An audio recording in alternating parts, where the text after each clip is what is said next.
তুমি একটা রাষ্ট্রপিট, মানে বোঝনি তাই তো? ব্যাস বাক্য হচ্ছে রাষ্ট্রের সেরা স্টুপিড। নইলে একটা মেয়ের পেছনে এভাবে কেউ লাগে? পার্সোনালিটি ডিসঅর্ডার তোমার। বাবা সরি, সেটা আবার কে?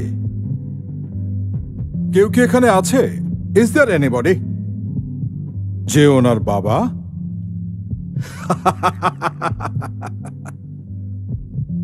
তুমি তো দেখছি আরো বড় রাষ্ট্রপেট। কোন বাবা কি পারে তার নিজের মেয়েকে বারবার খুন করার চেষ্টা করতে? কোন বাবা কি পারে তার মেয়ের স্বামীকে মেয়ের কাছ থেকে আলাদা করতে? কেন? Well, this is a long story. আমার হাতেও তো সময় নেই। তোমার হাজবেন্ড হচ্ছে একটা ইনক্রেডিবল পারসন। আবার কোন ঝামেলা পাকায়? আরে গল্পটা না জানাই ভালো, নইলে মরেও শান্তি পাবে না। মরে গিয়ে ভূত হয়ে আবার আমার পিছনে ঘুরবে। ওরে বাবা, আমি আবার ভূত খুব ভয় পাই।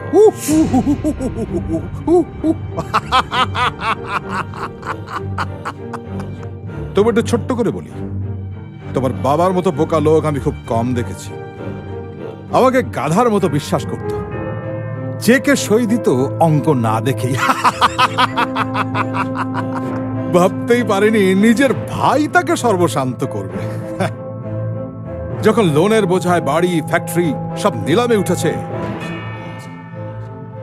লজ্জায় আত্মহত্যা করল। তখন তোমার বয়স কত হবে? 3 মাস। আর আমার ভাগ্য কত ভালো দেখো, তোমার মা স্বামীর শোকে 1 সপ্তাহের মধ্যে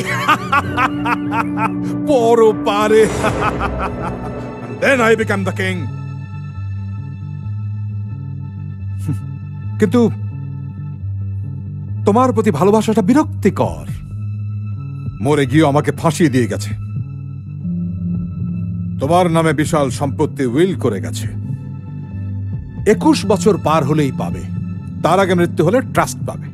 21 বছর হওয়ার পর যদি ডেথ হয়, চাচা বা ভাই হিসেবে আমি পাবো।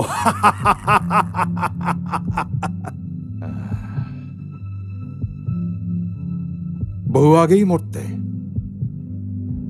তোমার এই রাষ্ট্রপীঠ স্বামীটা